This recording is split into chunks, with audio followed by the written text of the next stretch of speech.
All right, Cougs, welcome back to the podcast. I'm excited to round out our student series with none other than our kicker, Dean. But Dean, I'm learning before we hit record, there's a lot more to this man than the fact that he's a part of WSU. He's lucky enough to play for us. He also is a photographer on the side. We're going to talk all the things today, and I'm just so honored that you're here. So, Dean, could you start by saying hello and introducing yourself to the people? Yeah, hi. Thank you for having me. My name's Dean Janikowski. I'm from Fallbrook, California. I'm the kicker here. It's gonna be my sixth season. And I studied DTC, did that, graduated in 3 years, and then now I'm pursuing my master's degree in business administration, and I'm having a blast here in Pullman. Thank you so much for being here, and I can't wait to dive in. I want to start with the beginning. How did you choose WSU as your school?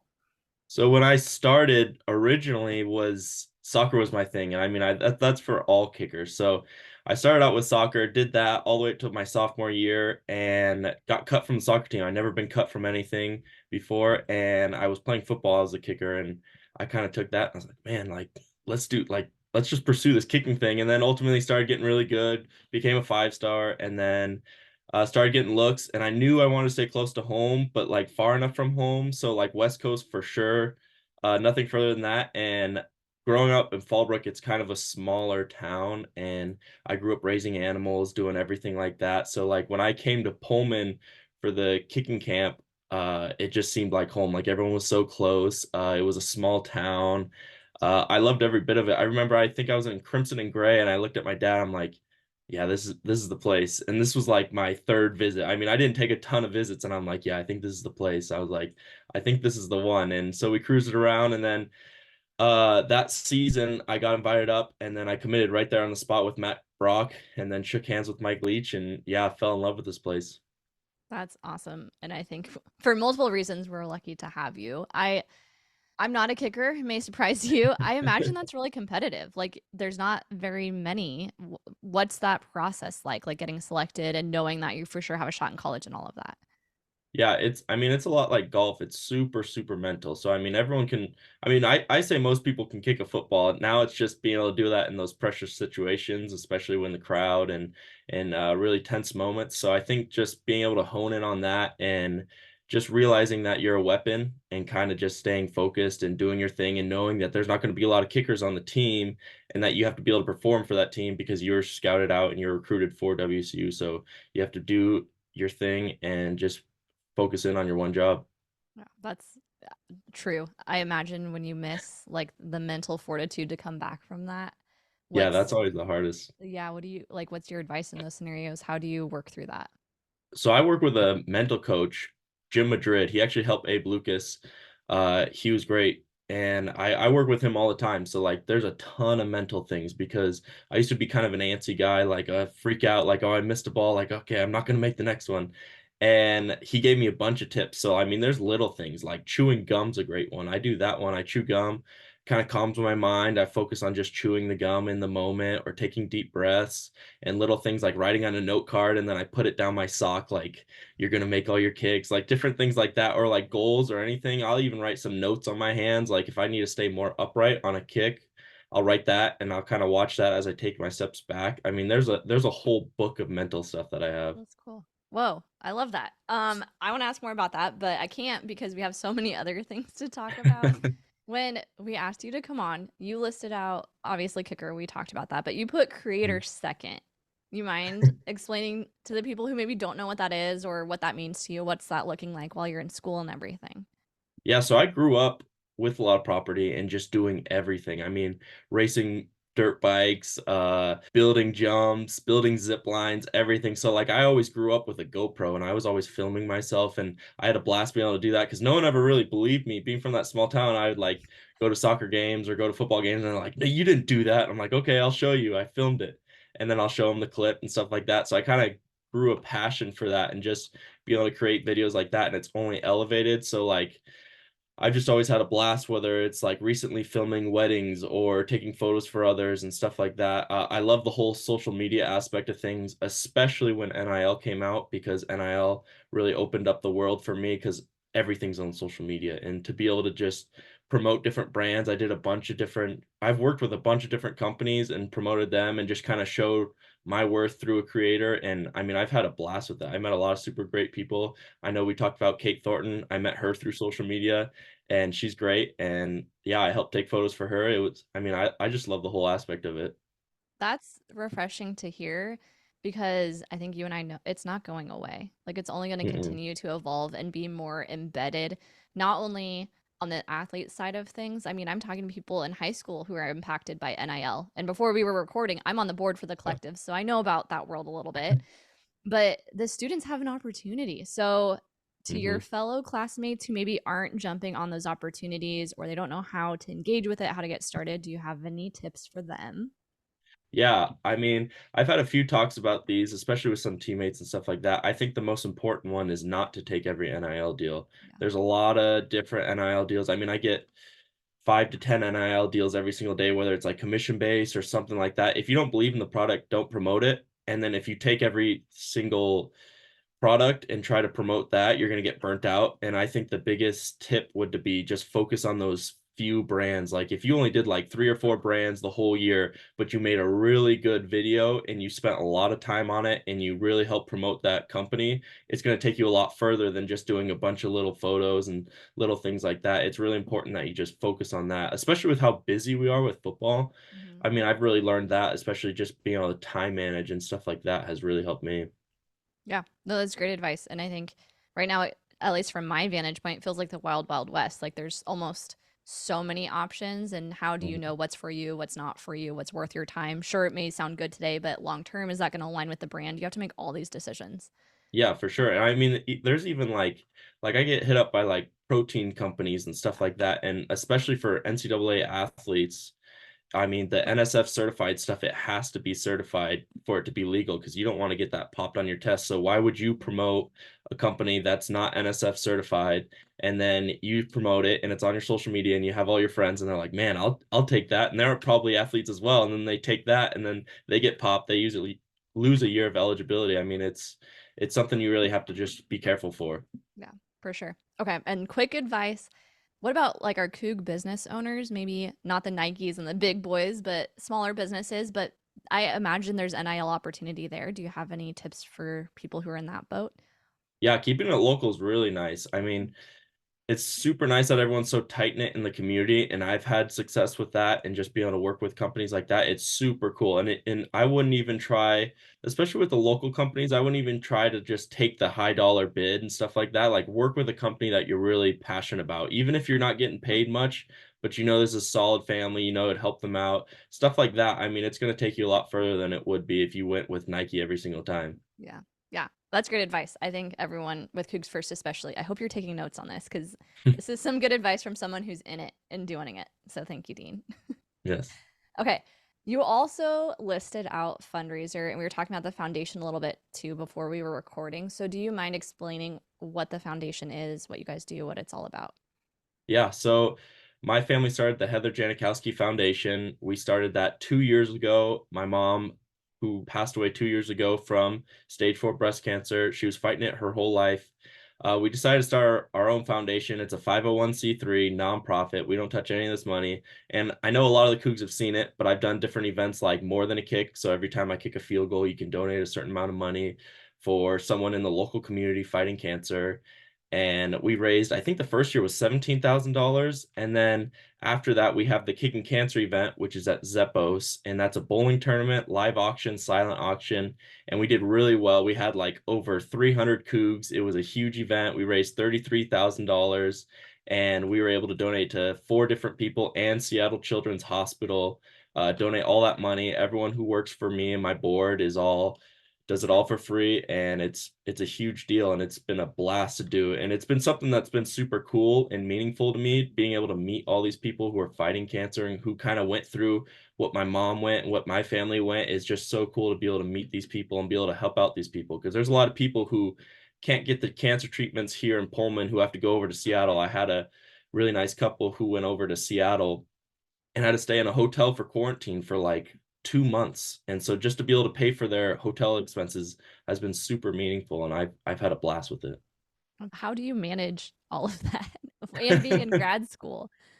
Yeah, it's a lot. Luckily, my grad school is all online, and I have a blast with it. So just being able to do that has been super helpful with it. But yeah, it definitely time managing. That's the biggest one. If you want to do NIL, you want to do your foundation, everything, you just got to be able to time manage. I mean, you can't be on TikTok for 3 hours. You got to be able to do some actual work. So That's it. Just put in the that's schedule, it. make it happen. Just make it happen. I love that. How how has school and sports and balancing that changed as an athlete, not only during COVID, but different coaches, different coaching styles, different responsibilities you've had? How has that evolved in your career at WSU? Yeah, I think I hold the record for the most different coaches for sure. Because I had Mike Leach, Yeah. I had Rolo, and then now Coach Dickert. And then also with special teams, I think it was Matt Brock, then I went to Coach Goby, then I went to Coach Krantz, and now we're at Coach Whitworth. So I think almost every single year I've been here, it's been a new coach. So it's been a wild ride. I think I know I've been through all the highs and lows of like what a good coach is and what a bad coach is and stuff like that, but it's been a crazy ride, but they've all been pretty good for the most part. And just especially being a kicker, like as long as I'm kicking the ball through the uprights, it really doesn't matter. Just massive trust. Yeah, exactly. As long as I'm doing that, there's no problems. Yeah, yeah. Hey, I respect that. And what's it like being a student athlete while you were doing undergrad versus grad school? Does that feel much different? Yeah, I mean, now that it's online, it kind of feels a little bit like COVID with everything just online and Mhm. everything, but I think nowadays everything's so normal, like Zoom and everything like that is just like this is so easy and it almost feels like we're in person right now, but like back in COVID it didn't. And I think just it's certainly weird not going on campus. Like I go on campus sometimes for different events and helping out different things, and I haven't been there in a really long time, like a year and a half or something like that. So it is weird, but I really like the master's degree and I would vouch for it for anyone. So I've been having a blast with it. Yeah. What's your end goal with it? I mean, if are you comfortable sharing kind of when Dean grows Yeah, up, what are you doing? obviously NFL would be number one, and then from there I'd like to start my own company. My dad has his own company. He does commercial work back in California. He does stuff like underground utilities.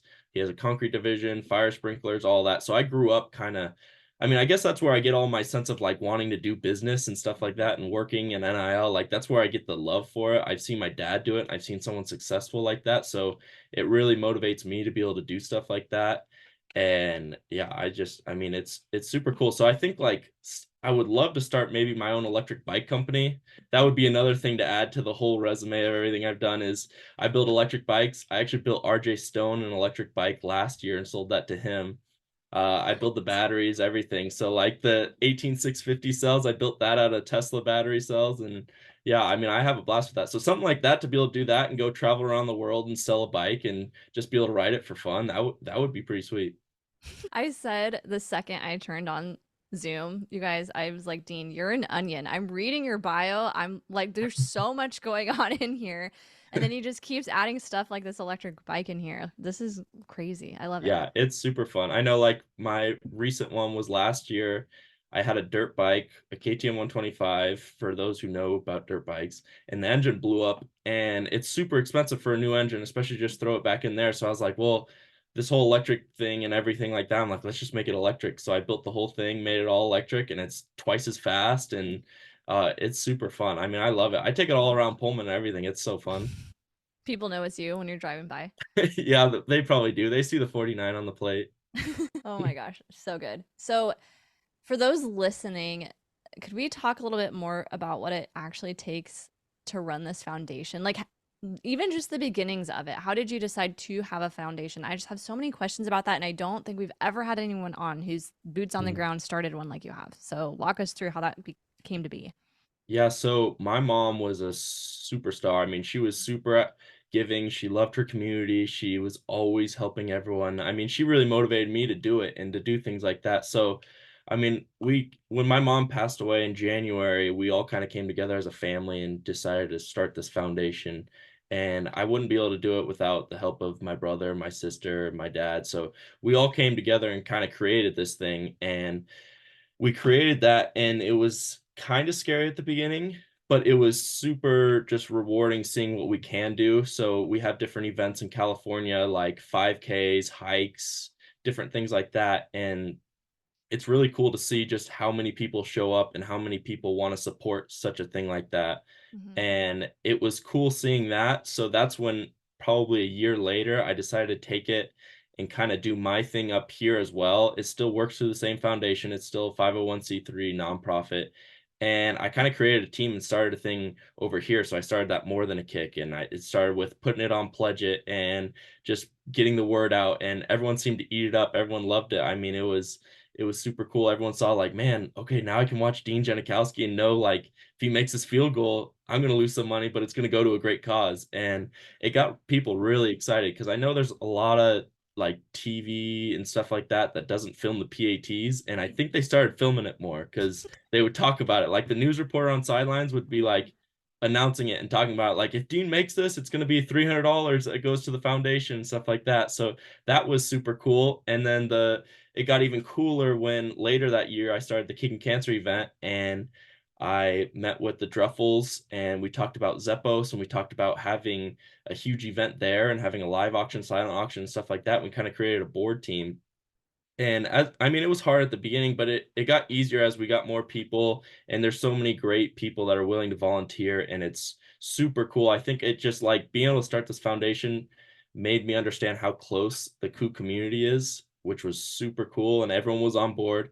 And yeah, we had a blast. It was 300 people, raised $33,000, and was able to donate all that money to a bunch of different people. And it's just makes me smile. And I'm sure it makes my mom smile when she sees that we're able to do this stuff. Yeah, I just think that's awesome. And how it came to be, how you're executing it, tying it into your sport, I just think that's really cool and really, really unique. I don't imagine a lot of Cougs are putting all of that stuff together.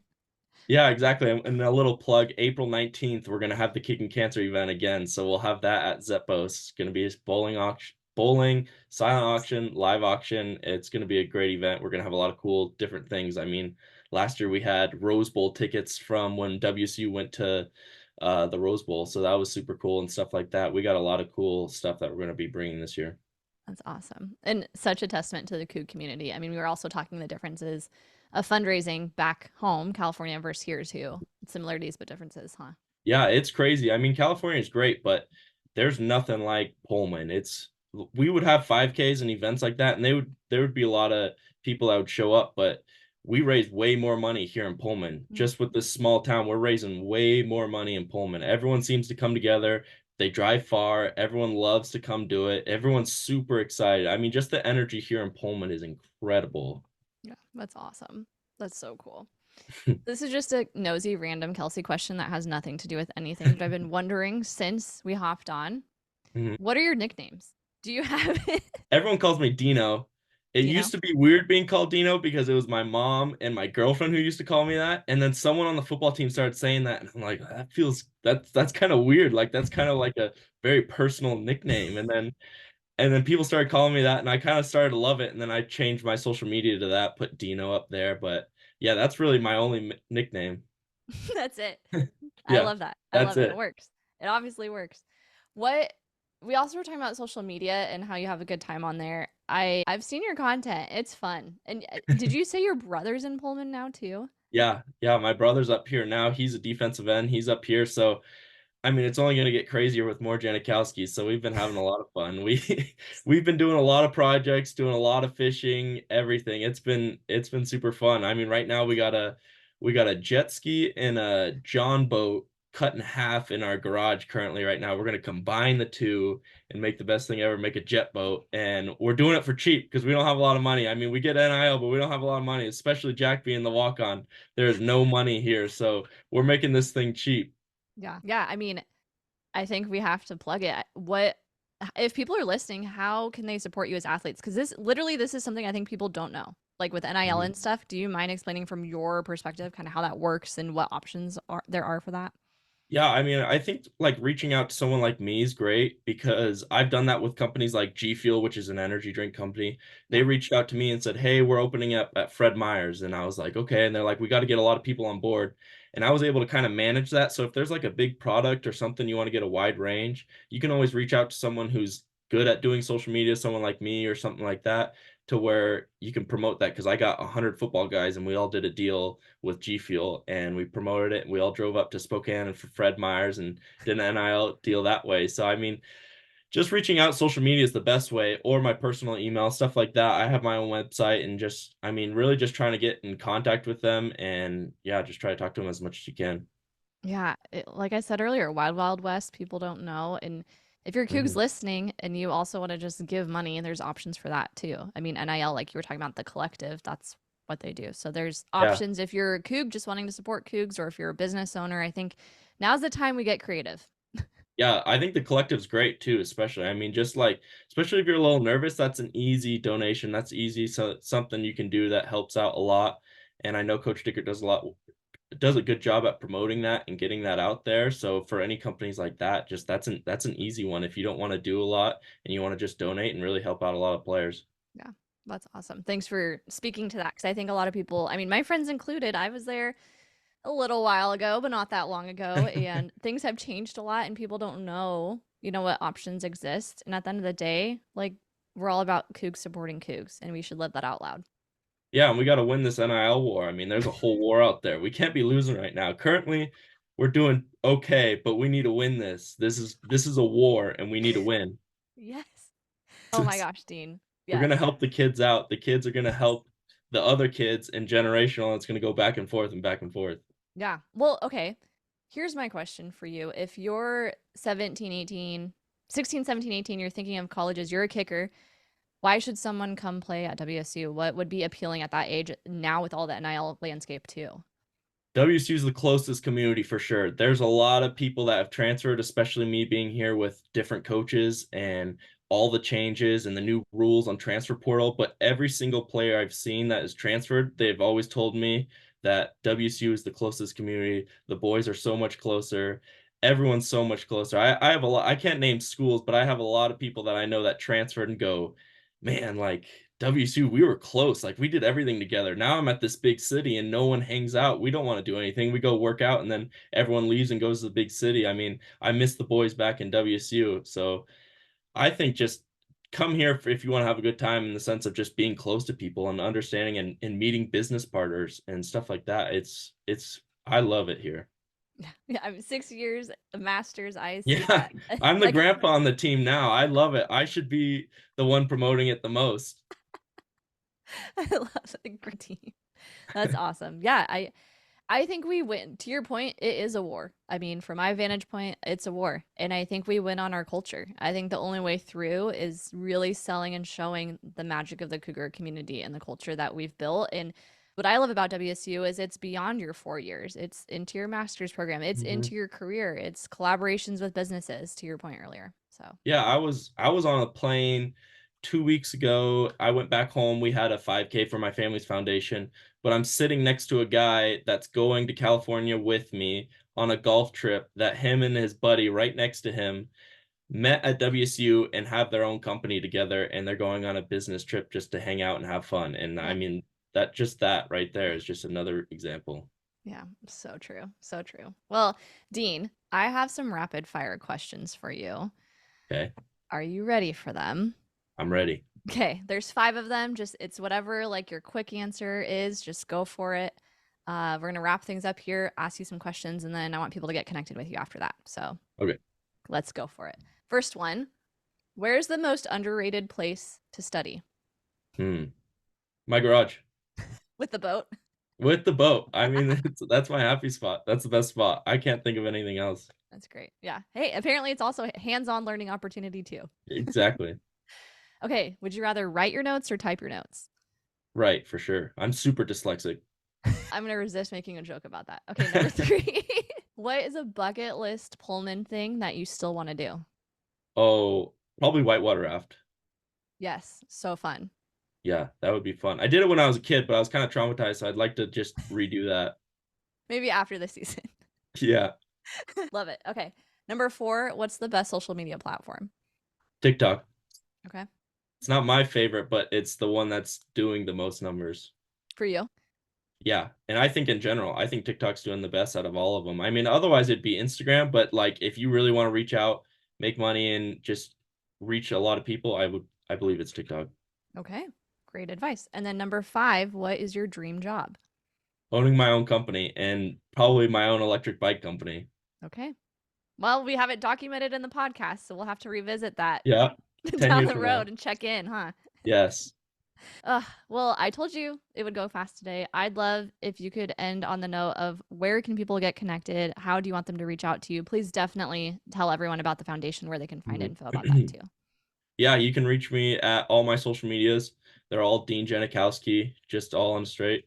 And you can reach out to me there or my website, deanjanikowski.com. And my email as well is the same thing, deanjanikowski@gmail.com. If you want to do any NIL deals or if you want to work with anything for the foundation, we're taking donations for money as well as things for the live auction and silent auction for our event April 19th, Zeppos, the kicking cancer event. It's going to be a huge event. We're going to have a lot of people there and it's going to be a blast. So come out then. I love it. Thank you so much for everything today. I knew we'd cram a lot in, but you did not disappoint, Dean. Thank you so much. That was fun. Thank you so much. Great. Awesome. Thanks everyone for listening. We'll catch you next week. Go Cougs. Go Cougs.